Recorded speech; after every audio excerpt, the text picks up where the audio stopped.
नमस्कार, मनीषा रेसिपीमध्ये तुमचे सगळ्यांचे मनापासून स्वागत। आजची स्पेशल रेसिपी आहे मोठं जळगावचं वांग, त्याचं चुलीवरचं भरीत। ऐकूनच तोंडाला पाणी सुटलं ना? खरंच खूप भन्नाट रेसिपी आहे। चला तर मग रेसिपी पाहूया। सध्या मी आहे गावी आणि गावी ज्यावेळेस रेसिपी मी करत असते त्यावेळेस अशा मस्त शेतातल्या ताज्या भाज्यांचा आनंद घेता येतो। तर अशी मस्त आपण ओला कांदा आणि पात घेतली आहे। तर एवढी कांद्याची पात मला पुरेशी आहे। मस्त सकाळचा सूर्य इकडे उगवलेला आहे आणि छान आपण चुलीवर आज रेसिपी करणार आहोत। कोंबडा पण आरवतो इकडे। ॲक्च्युली पहाट नाही, आता सकाळ झालेली आहे। गावी अशा बाहेरच चुली असतात, छोटंसं चूल घर असतं आणि फ्रेश वातावरणात जेवण बनवायलाही तेवढाच आनंद वाटतो।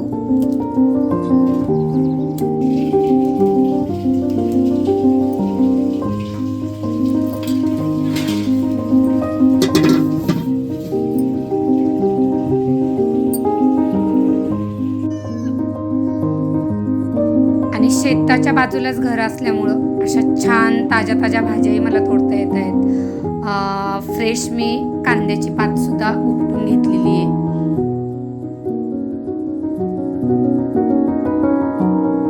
अरे, हे नेमकं आहे काय? वांग की वांगा? एवढं मोठं वांग, आता याला भाजायचं कसं? पण चला आपण काहीतरी आयडिया लढूया। वांग्याचा आकार तर मोठा आहेच, पण वांग्याला नाक सुद्धा आहे। तुम्हाला दिसलं का नाक वांग्याचं? याआधी तुम्ही वांग्याला कधी नाक पाहिलं होतं का? ह्या वांग्याला नाक सुद्धा आहे। आपण रेसिपीला सुरुवात करूया। वांग स्वच्छ धुवून घ्यायचंय, त्याला सुक्क करायचंय आणि सगळ्या वांग्याला छान तेल लावायचंय। चिरा पाडून वांग्यामध्ये लसूण भरून घ्यायचंय, त्या लसणाचा छान आस्वाद त्याला येतो। आता एवढं मोठं वांग मी डायरेक्ट आहारावर नाही टाकलेलं, ते छान तव्यावर ठेवलंय आणि तव्यावर थोडंसं हलकंसं तेल टाकायचंय आणि त्याच्यावर मोठा टोप मी असा पालथा घातलाय आणि आता चुलीवर याला मस्त मी छान शिजून घेणार आहे।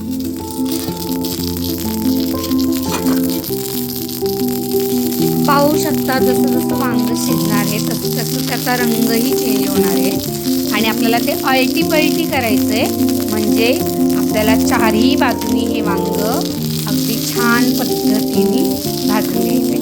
आता ही रेसिपी तुम्ही जाळी ठेवून जाळावर वांग ठेवून सुद्धा करू शकता, पण त्यासाठी तुम्हाला जाळीची गरज पडणार आहे आणि ती आत्ता माझ्याकडे गावी नव्हती, म्हणून मग मी हे वांग असं तव्यावर छान भाजून घेते। आहारात जर ठेवलं तर फार त्याला राख लागेल, म्हणून मी राखेमध्ये टाकलं नाही। तर मोठा असल्यामुळे याला शिजायला सुद्धा वेळ गेला, तरी पण मी झाकण ठेवून शिजवले। आता मी हळूहळू त्याला चाकूने कापणार आहे। वांग छान शिजून झालं मगच ते तव्यावरून खाली काढा, थोडंसं त्याला थंड करून घ्या आणि मग वांग्यावरची साल ती आपल्याला पूर्ण काढून घ्यायची। आता इथे वांग गरमच आहे आणि मी साल काढण्याचा प्रयत्न करते, कारण मला हे वांग द्यायचंय डब्यासाठी आणि मुलांच्या डब्याची घाई चालू होती, त्यामुळे मी याला गरम असताना सोलत होती। त्यामुळं मी खरं तर चाकूच्या साहाय्याने त्याची साल काढत होते, कारण वांग अतिशय गरम होतं आणि जर ते तुम्ही थंड होऊन दिलं तर हाताने सुद्धा सहज साल निघली जाते। फक्त वांग व्यवस्थित शिजलं गेलं पाहिजे, मग तुम्हाला साल काढताना अजिबात प्रॉब्लेम होत नाही।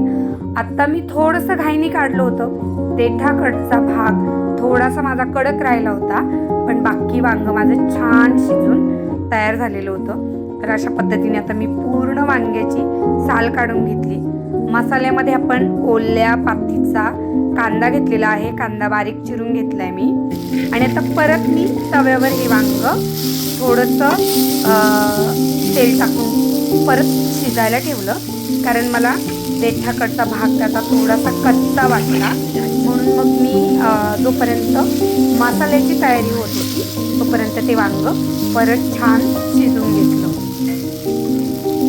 आता वांग छान शिजून झालं होतं, मस्त त्याला मॅश करून घेतलं भरपूर गावठी लसूण सोलून घेतला आणि आता कढई गरम करायला ठेवली.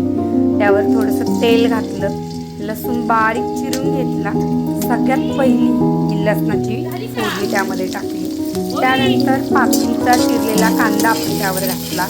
हे सगळं छान परतून घेतलं आणि मी लसूण वांग्यातसुद्धा छान भरला होता, त्यामुळे तोही लसूण यामध्ये वापरला जाणार होता. त्यानंतर माझ्याकडं हिरवीगार लसणाची पाचचं वाटण करून घ्यायची तयारी. ती मिरची यामध्ये घातली आणि आता छान त्याचा खमंग येतोय. हा खरंच गावच्या ताज्या भाज्या याचा आनंद अप्रतिम असतो. आता यावर घातली कांद्याची पात, एकदा मी आता मस्त परतून घेतली आहे आणि असं झणझणीत वांग्याचं भरीत होते आणि चुलीवरचं चव आहे ना फार अप्रतिम लागते. मला फार चुलीवरचं जेवण आवडतं. आता यामध्ये लाल मिरची आणि मीठ मिक्स केलंय, थोडंसं हिंग घालायचं आणि छान सगळं परतून घ्यायचं. आता चांगलं परतून झालं की आपण जो वांग्याचं असं भरीत करून घेतलेलं आहे ना, म्हणजे चांगलं टेचून वगैरे घेतलेलं आहे ना, ते आता यामध्ये मिक्स करायचं आणि आता मिरची, मीठ, मसाले याला चांगलं परतून घ्यायचं आहे आपल्याला आणि असं रसरशीत एकदम टेस्टी चुलीवरचं वांग आपलं तयार झालेलं आहे. आणि याच्यासोबत आपली चुलीवरची भाकरी, चपाती जे तुम्हाला आवडेल त्याच्यासोबत हे वांग खा. अप्रतिम चवीचं होतं, खूप टेस्टी लागतं. माझं वांग्याचं भरीत तयार झालेलं आहे. टिफिनसाठी द्यायचं आहे मला ते. आणि तुम्ही सुद्धा ही रेसिपी नक्की ट्राय करा. मला रेसिपी कशी वाटली मला कमेंट करून सांगा. आवडली असेल तर नक्की लाईक आणि कमेंट करा. जे नवीन पाहतात त्यांनी सबस्क्राईब करा आणि तुम्हाला आवडली असेल तर तुम्ही तुमच्या इतर मित्रमैत्रिणींना ही रेसिपी शेअर करा.